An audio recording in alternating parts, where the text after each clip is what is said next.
Livro de Apocalipse, capítulo 4. Livro do Apocalipse, capítulo 4. E à medida que você for encontrando, fique de pé em reverência à palavra, à leitura da palavra do Senhor. Apocalipse, capítulo 4.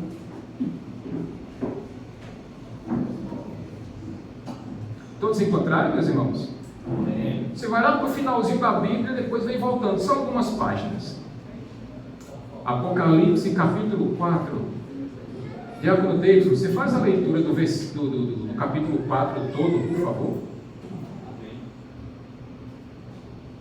Depois dessas coisas, olhei, e eis que diante de mim havia uma porta aberta no céu, e a voz que eu tinha ouvido falar comigo no princípio, como de trombeta, disse: suba para cá, e mostrarei a você o que deve acontecer depois dessas coisas.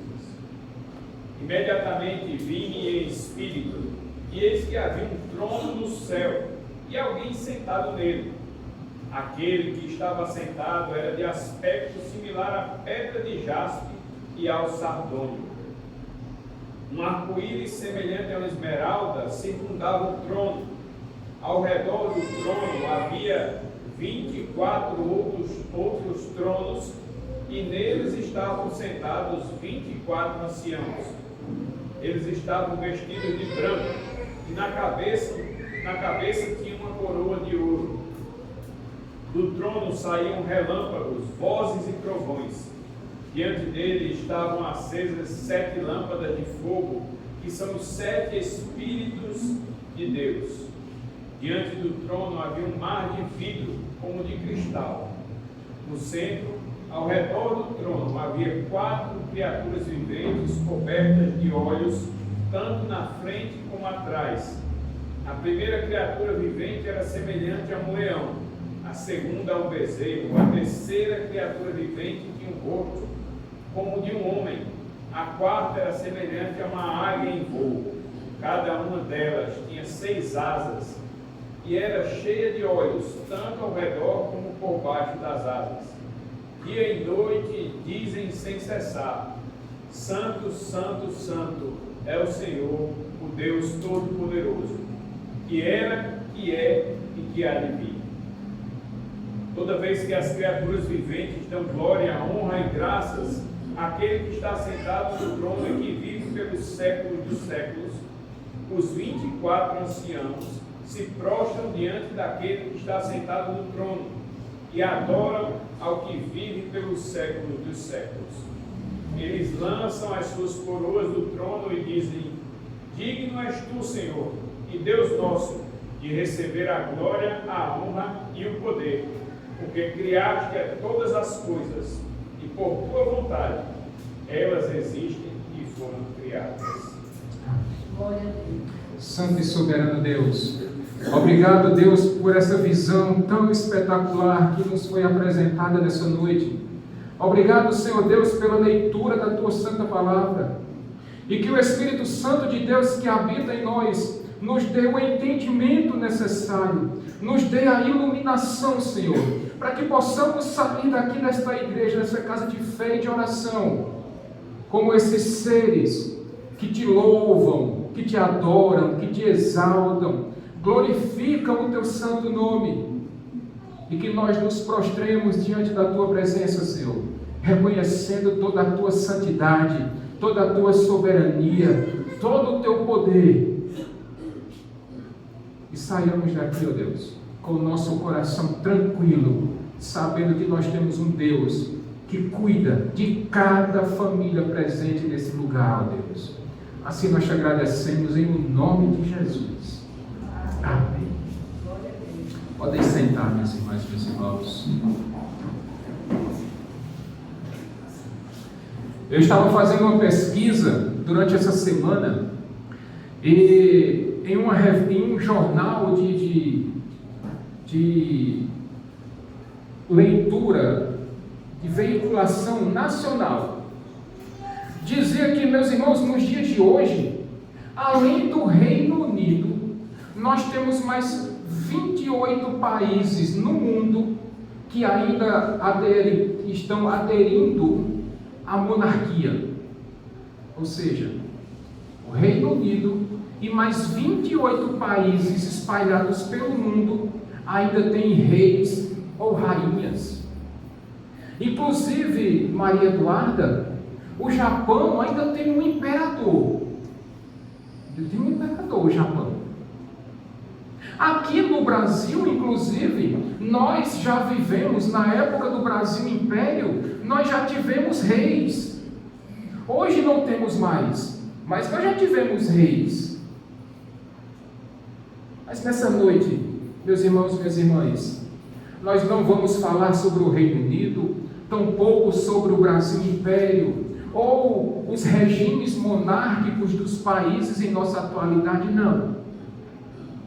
Nós vamos falar de uma monarquia, de um império, que já caiu, inclusive, que foi o Império Romano. Mais especificamente, entre os anos de 81 a 96 depois de Cristo, quando um homem chamado Domiciano era o imperador de Roma, imperador romano. E esse homem, ele promoveu uma perseguição aos cristãos no final do seu reinado, no final do seu império. Que quem esteve aqui o ano passado vai se lembrar que quando nós fizemos a exposição das 7 cartas escritas às 7 igrejas da Ásia Menor, nós vimos como os nossos irmãos do passado sofreram perseguições por causa de Domiciano. Esse homem era louco, mas ele também era um ditador violento. Ele era perseguidor, ele era agressivo, ele era mau. E ele matou muitos cristãos, e não apenas cristãos, mas ele também matou romanos que aderiram à religião cristã. E nós vimos, quando fizemos a exposição dos 3 primeiros capítulos de Apocalipse, que os cristãos estavam sendo obrigados, meus irmãos, a se prostrarem diante das estátuas que Domiciano mandou fazer dele próprio, porque ele se identificava como Senhor e Deus de Roma e de todo o mundo. E aqueles que não se prostrassem às suas estátuas, aqueles que não reconhecessem Domiciano como sendo Senhor e Deus, eram perseguidos, eram expulsos das suas próprias casas, tinham os seus bens dilapidados, roubados, tomados. E esses cristãos muitas vezes perdiam a única coisa que lhe era mais preciosa, que era a própria vida.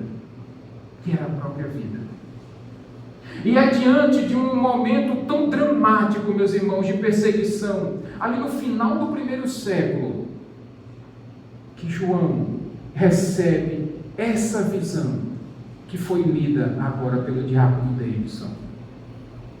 Enquanto Domiciano estava sentado em seu trono, se achando o Deus e Senhor de todo o mundo, João vai nos apresentar um trono muito mais bonito, muito mais poderoso, muito mais glorioso, muito mais majestoso, e que não está vazio, e que está nele, assentado nele, o Deus Todo-Poderoso, o Rei dos Reis e o Senhor dos Senhores. O Rei dos Reis e o Senhor dos Senhores. Essa visão é tão majestosa, meus irmãos, que se você estivesse vivendo no 1º século, certamente ao ouvir este relato, você estaria dando glórias a Deus nesse momento. Mas nós que estamos 20 séculos à frente, será que nós precisamos nos preocupar com impérios? Porque no Brasil nós não temos mais império, nós não temos mais reis no Brasil. Mas infelizmente, meus irmãos e minhas irmãs, nós ainda temos homens, governantes, que se acham deuses, que imaginam ter todo o poder e toda a autoridade sobre a sua e a minha vida, sobre a sua e a minha família, sobre a criação dos seus filhos, dos seus netos. E eles acreditam, inclusive, que podem dominar, que podem governar e que podem determinar tudo aquilo que acontece dentro da sua casa. Então a visão que João teve, meus irmãos, foi importante sim para aqueles nossos irmãos do passado, mas também é muito importante para cada um de nós nessa noite. E não apenas nessa noite, mas por toda a nossa vida. Vejam que no versículo 1, meus irmãos, João vai dizer que depois dessas coisas, esses 3 primeiros capítulos, quando ele viu Jesus andando no meio da sua igreja, agora João vai dizer que teve uma visão. Ele levantou sua cabeça e, olhando para o céu, ele viu uma porta aberta. E, meus irmãos, eu queria afirmar uma coisa para você nessa noite, que só pode vir revelação verdadeira se descer do trono de Deus, se passar por esta porta que o próprio Deus abriu, e que ninguém tem poder para fechar, a não ser o próprio Deus. E Deus que deu essa revelação para João, porque o homem não pode fazer isso. João viu essa porta aberta no céu, e daquela porta aberta, ele ouviu uma voz, como ele houvera escutado no início, voz como de uma trombeta, e disse: João, suba para cá. Veja, meus irmãos, e João subiu. Ele disse que em espírito ele subiu, e quando ele chegou lá em cima, ele viu um trono, e alguém estava assentado nesse trono. Ivanildo e Elza, a grande questão é: quem era que estava sentado neste trono glorioso, majestoso? Não era César, não eram homens, mas era o próprio Deus. Era o próprio Deus que estava sentado nesse trono. Aí talvez você me pergunte: pastor, João viu Deus? Não, João não viu Deus, porque ninguém pode ver Deus. Primeiro, porque Deus é invisível. Segundo, porque Deus habita em luz inacessível. Ninguém pode ver a Deus. O que João teve, a visão que João teve, e ele vai descrever a partir do versículo 3, é algo semelhante, algo muito próximo, porque na exatidão não fora permitido a João. E é interessante, meus irmãos, porque outros homens tiveram acesso a esse céu. O profeta Isaías viu o trono de Deus e disse: ai de mim, ai de mim. E ele trouxe uma breve descrição daquilo que ele viu. O apóstolo Paulo disse que foi elevado ao 3º céu, mas Deus não permitiu que ele contasse aquilo que ele viu.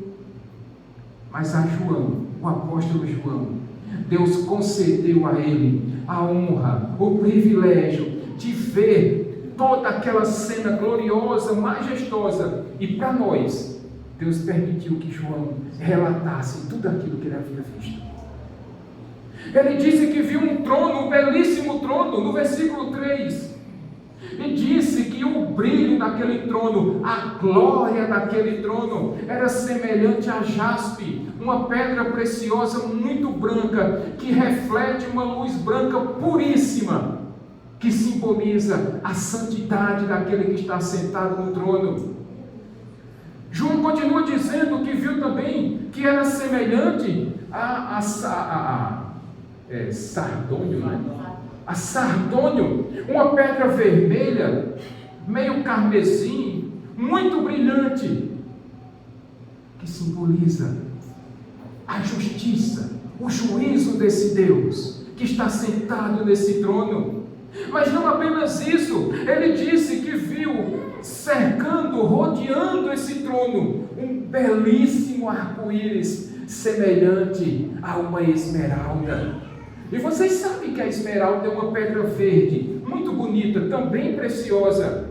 E isso representa, meus irmãos, a graça e a misericórdia do Deus que está sentado nesse grande, belíssimo e santo trono.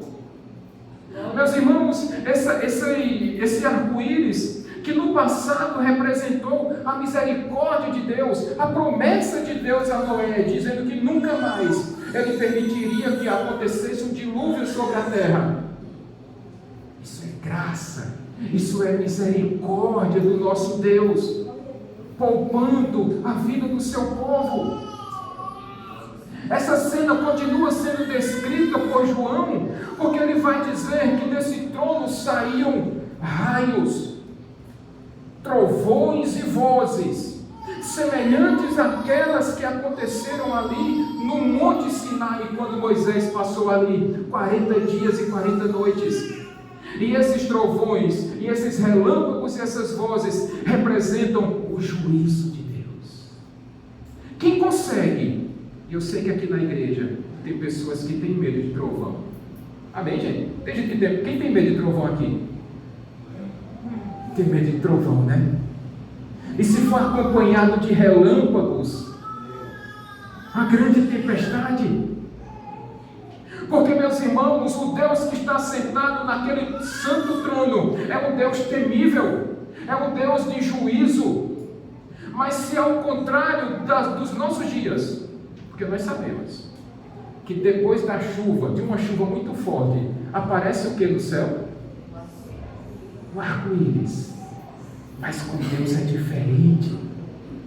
Deus é diferente, Cícera, Thomas, Diácono Davidson, porque o arco-íris, pelo poder, pela graça de Deus, ela vem antes do juízo. Deus nunca derrama juízo, meus irmãos e minhas irmãs, sem antes derramar graça, sem antes dar uma oportunidade de arrependimento para um pecador e uma pecadora. Deus nunca disciplina alguém sem antes dar uma oportunidade de que a pessoa se arrependa verdadeiramente, que a pessoa se volte de todo o coração para Deus. Mas se ninguém quer se arrepender, aguarde, porque aí vem o juízo de Deus. Aí vem o juízo de Deus. João complementa essa visão dizendo que diante desse trono havia um mar de vidro, brilhante, transparente como cristal. E essa cena representa, meus irmãos, a soberania de Deus sobre os povos na terra. Ainda que em alguns momentos você se depara com esse povo revoltoso, esse povo rebelde na presença de Deus.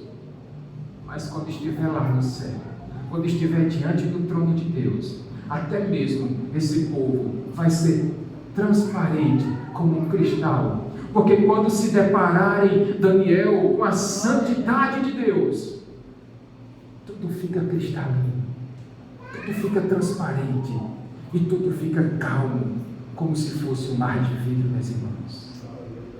Que cena fantástica, meus irmãos, que João teve nesse momento. Que cena gloriosa, que cena majestosa que João teve. E teve o privilégio concedido pelo próprio Deus de ver com os seus olhos e poder transmitir para você e para mim.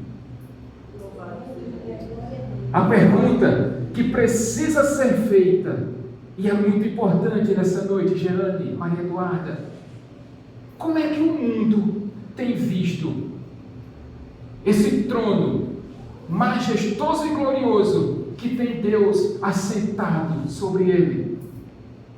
Porque quando uma parte do mundo é evidente, não todo mundo, mas quando uma parte generosa, representativa do mundo observa para Deus assentado em seu trono, ele não vê um trono, mas ele vê um grande caixão.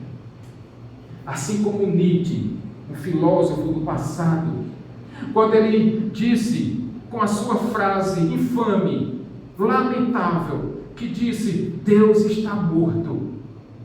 Ele viu o trono de Deus Deus e disse: não, isso é um caixão, porque Deus está morto. Outras pessoas observam o trono de Deus e acreditam que ali existe um grande divã, como se Deus fosse um Deus carente.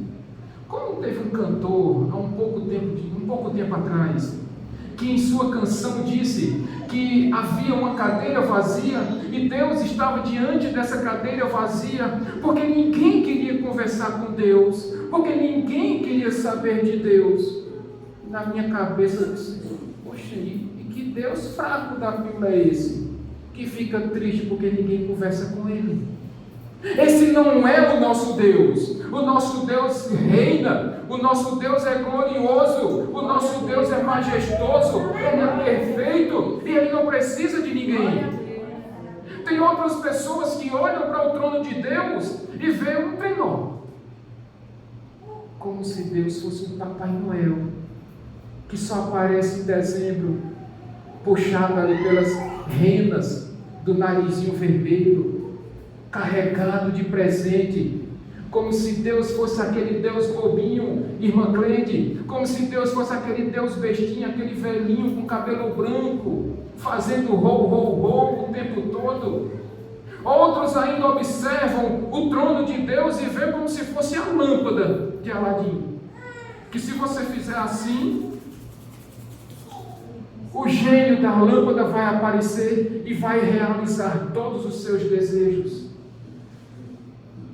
Ainda há outros que olham para o trono de Deus e veem uma grande bandeja, como se Deus fosse somente um mordomo à sua e à minha disposição, para fazer o que eu e você queremos, o que eu e você determinamos a Ele.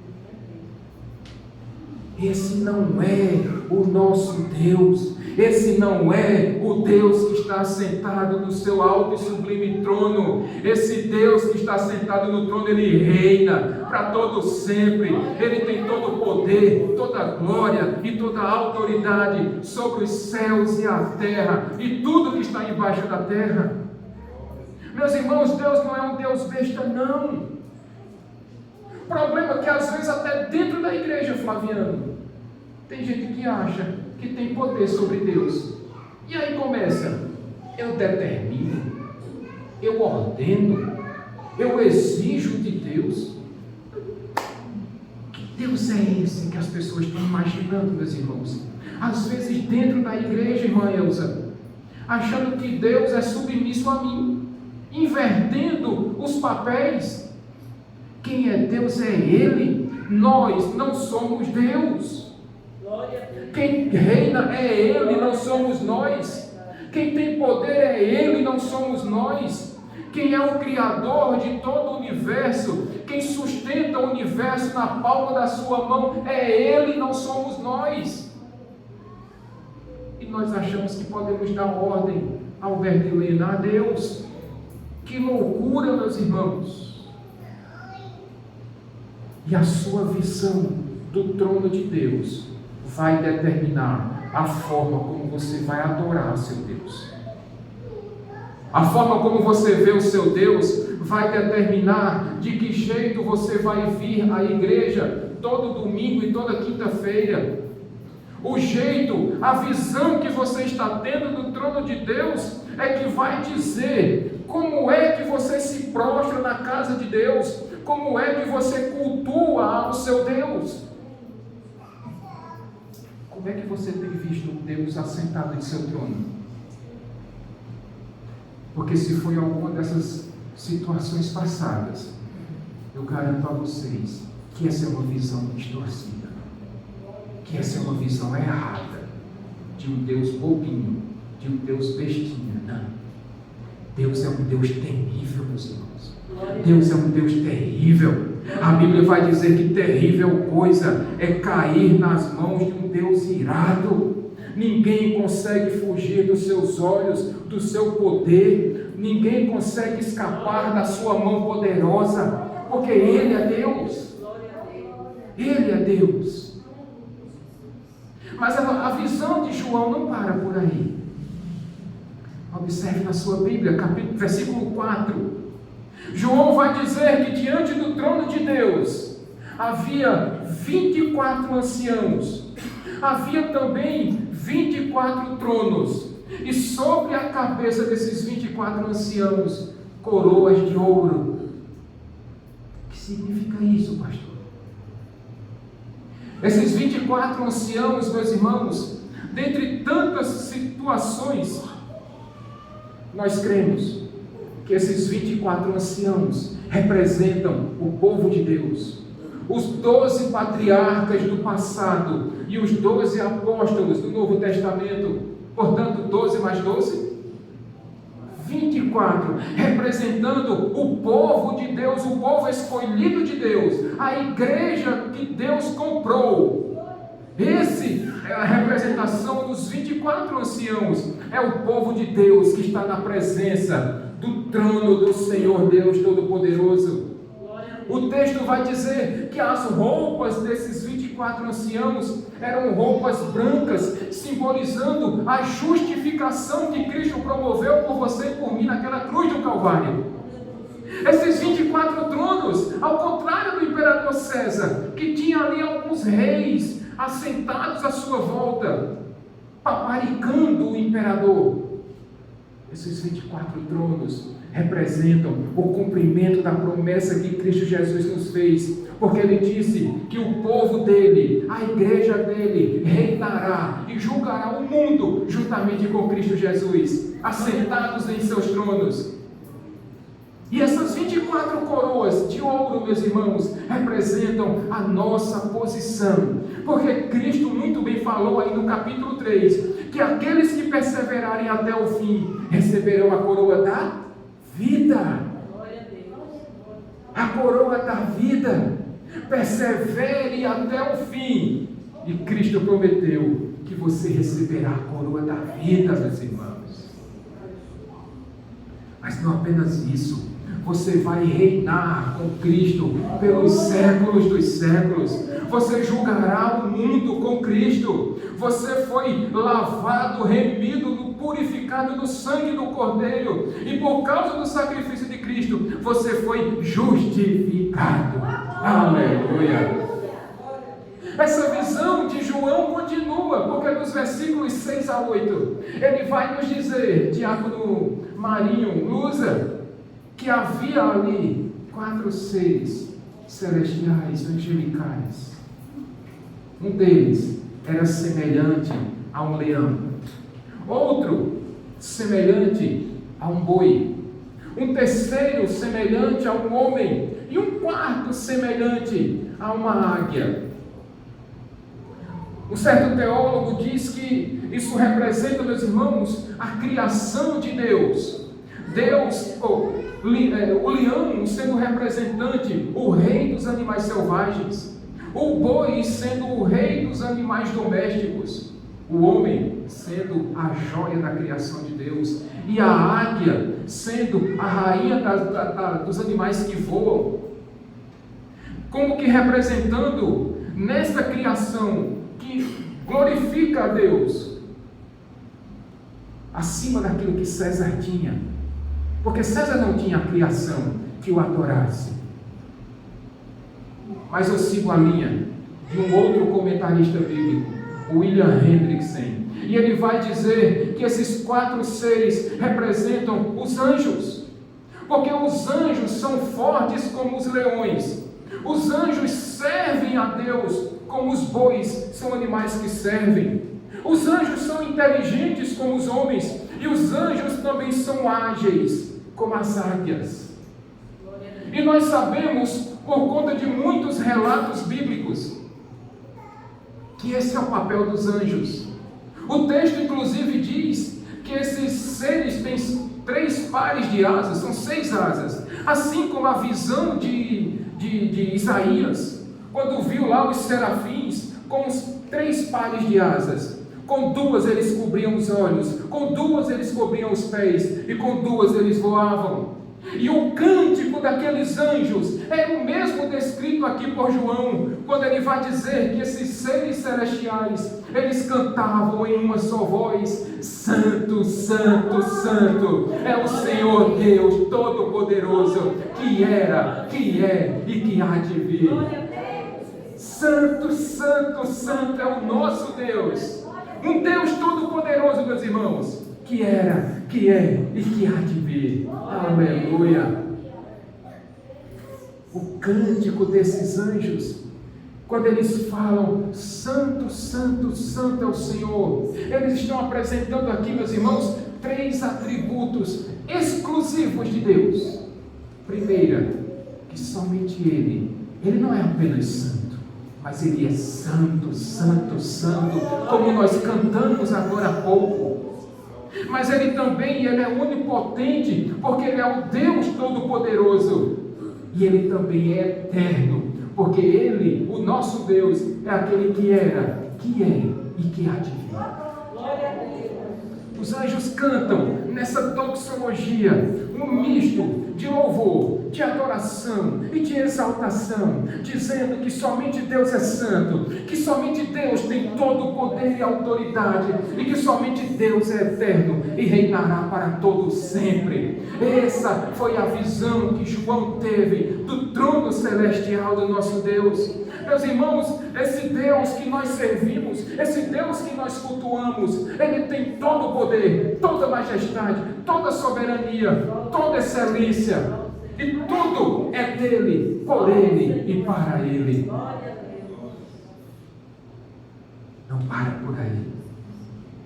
Os versículos de 9 a 11 vão dizer que todas as vezes que os seres celestiais diziam Santo, Santo, Santo é o Senhor, Deus Todo-Poderoso, que era, que é e que há de vir, aqueles 24 anciãos se prostravam na presença do trono do Senhor, e eles diziam: só Tu, Senhor e Deus nosso.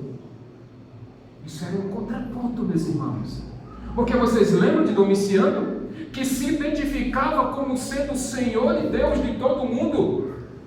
E agora o povo de Deus, a igreja glorificada de Deus, está dizendo: só Tu, Senhor e Deus nosso. Não existe outro Deus, não existe outro que mereça honra, glória e poder. E os 24 anciãos dizem: só Tu, Senhor e Deus nosso, és digno de toda honra, de toda glória e de todo poder, porque Tu criaste todas as coisas, e pela Tua vontade as coisas existem e foram feitas. Esse era o cântico do povo de Deus. Esse era o cântico do povo de Deus, exaltando aquele que reina pelos séculos dos séculos, aquele que tem os seus olhos espalhados, vendo a tudo e a todos, contemplando tudo e todos, que reina acima dos principados e potestades, porque o imperador César passou, os imperadores brasileiros passaram, os reis passarão, mas somente Deus reina para todo sempre. Somente Deus reina pelos séculos dos séculos. Homens recebem e perdem seu poder, mas Deus tem todo o poder e toda a autoridade. Homens se revestem de poder, mas somente Deus é onipotente. Oh, meus irmãos, o Deus que nós estamos exaltando nessa noite não é um Deus qualquer, é o Deus dos deuses, é o Rei dos reis, é o Senhor dos senhores. Aleluia. E diante de uma visão tão gloriosa como essa, qual deve ser então, meus irmãos e minhas irmãs, o efeito que deve produzir em cada um de nós que está aqui nessa noite? O primeiro efeito é um efeito de ânimo. Ânimo, meus irmãos, porque se você e eu estivéssemos lá no primeiro século, sendo oprimidos, perseguidos, expulsos de nossas casas, vendo a nossa família ser morta, os nossos bens sendo roubados, tomados, ao se deparar com a visão do trono de Deus, eles iriam perceber que acima de César existe um Deus que reina sobre todo o universo. Por isso eles não precisavam temer a César, eles não precisavam temer a rei nenhum, porque o Rei dos Reis estava sentado no trono de glória. Mas e nós também podemos dizer a mesma coisa, irmã Adelaide, irmã Dorinha. Nós sabemos que as lutas que nós enfrentamos são grandes. Nós sabemos disso. Nós sabemos que as dificuldades são muitas, Luciana. Nós sabemos que os sofrimentos são muito grandes. Nós sabemos que as tentações são demais. Diego, Vitor, Thomas. Nós sabemos que as provações são gigantescas. Que talvez nós não enfrentemos a perseguição tão feroz como os nossos irmãos do passado enfrentaram. Mas ainda assim, nós estamos vivendo um tempo em que está ficando difícil professar nossa fé em Cristo Jesus. Porque as pessoas se opõem contra você e contra mim. Na verdade, a oposição é contra Cristo. Mas quando você se identifica como sendo o povo de Deus, essa perseguição recai sobre você. Essas batalhas alcançam você, alcançam a sua casa, alcançam o seu casamento, alcançam toda a sua família, a criação dos filhos, a criação dos netos, e as dificuldades e os dramas e os medos começam a se acumular. Mas quando você olha para essa visão de João, e você vê que Deus nunca saiu do trono dele, que ele nunca deixou de reinar, que ele nunca abriu mão do poder dele, que ele nunca deixou de ser soberano, majestoso, glorioso, que ele nunca deixou de ser eterno, imutável. Isso traz ânimo para os nossos corações, de saber que nós temos um Deus que está acima de tudo e de todos, que tem poder para mudar a nossa história, que tem poder para tirar o medo do nosso coração, que tem poder para trazer de volta a alegria que nós julgamos ter perdido há muito tempo, que nós temos um Deus que ainda hoje realiza milagres, que nós temos um Deus que cura, que nós temos um Deus que perdoa, que nós temos um Deus que transforma, que nós temos um Deus que capacita, que nós temos um Deus que perdoa, que nós temos um Deus que ama, a ponto de dar o único filho dele por você e por mim, de um Deus que continua derramando graça e misericórdia, de um Deus que continua sustentando a sua e a minha vida com a destra poderosa dele,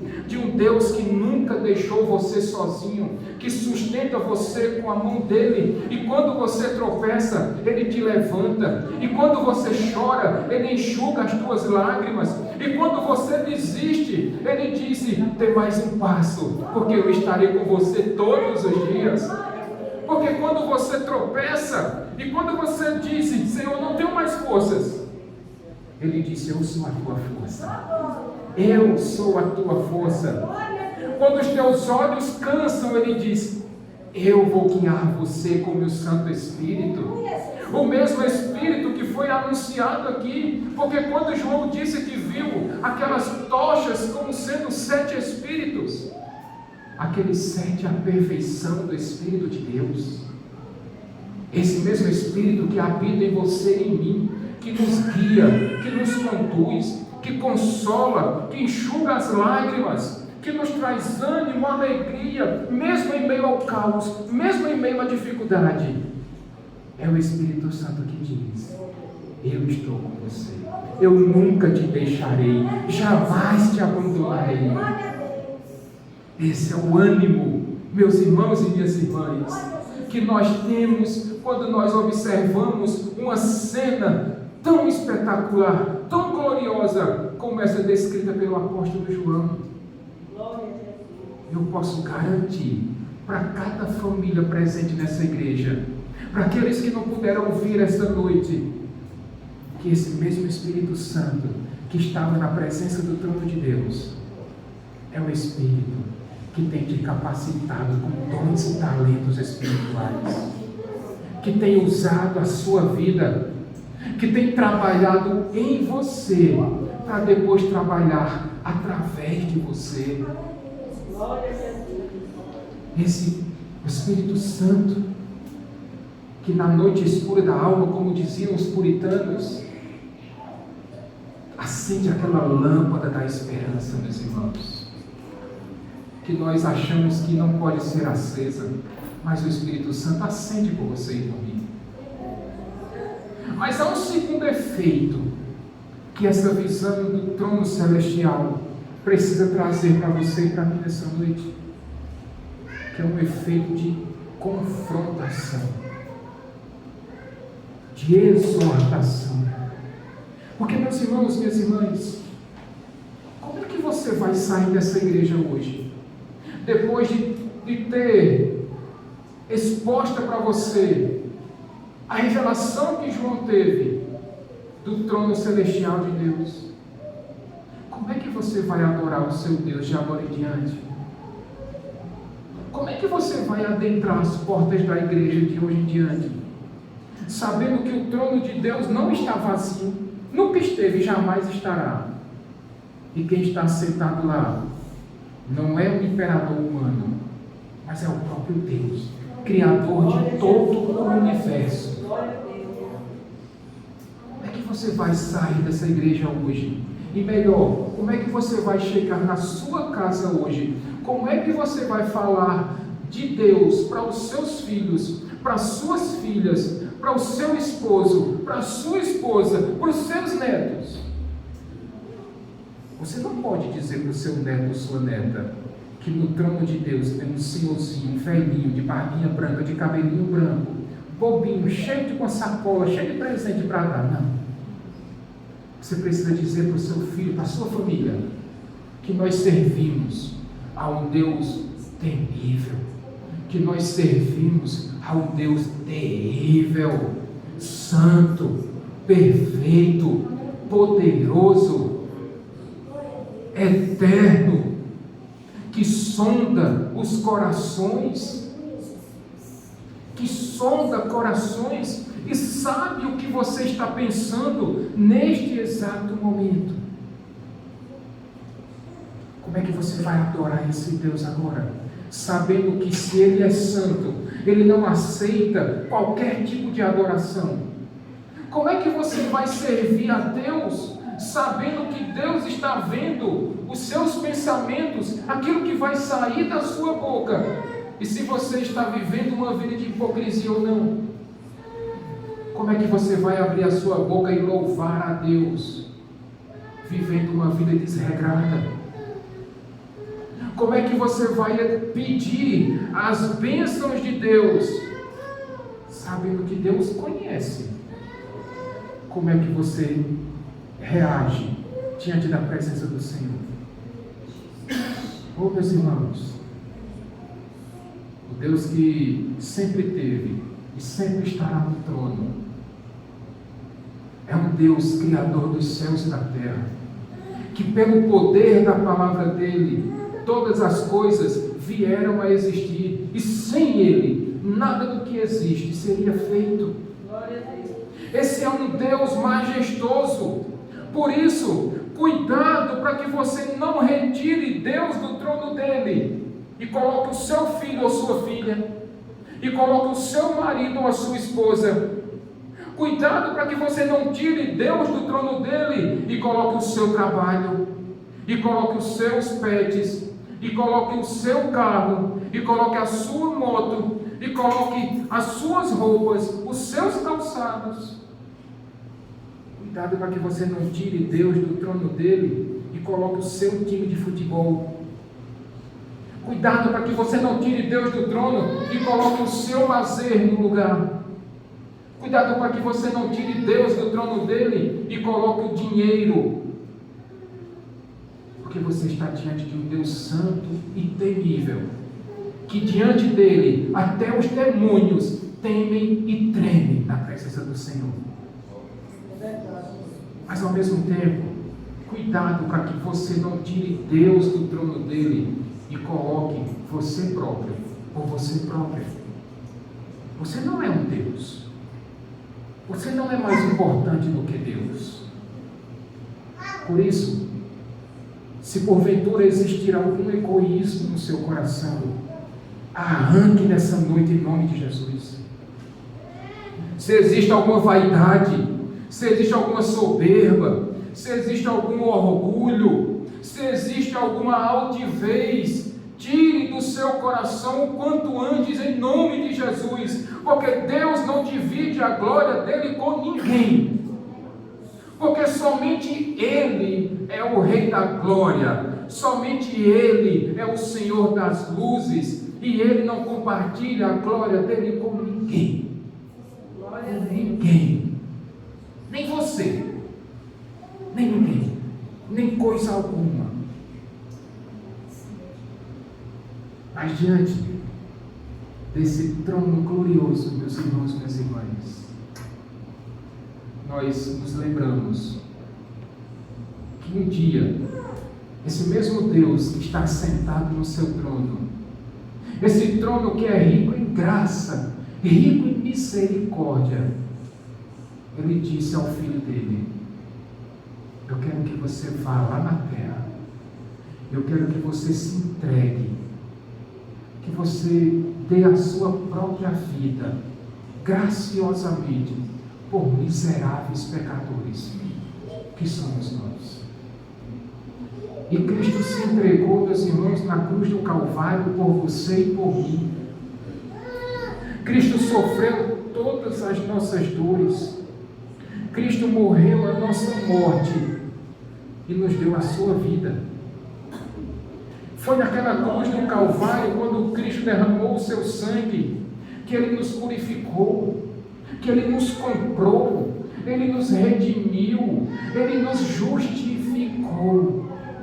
E agora nós podemos estar aqui na casa de Deus, em um culto público, entregando a Deus o nosso louvor, a nossa adoração, a nossa vida como sacrifício suave e agradável a Deus, sem medo de sermos fulminados por causa da santidade do Senhor,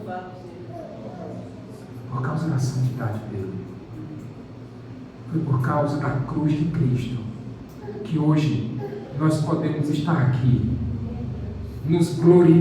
vendo o trono glorioso de Deus e nos alegrando com essa visão poderosa. Amém, meus irmãos? Amém.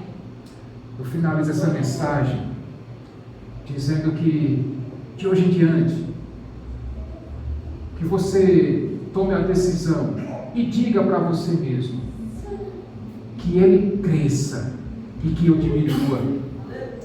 Que Ele cresça e que eu diminua. Porque Ele é Deus e eu não sou Deus. Porque Ele é poderoso, eu não sou poderoso. Porque Ele é o Rei da glória e eu não sou o Rei da glória. Amém, meus irmãos? Vamos ficar de pé.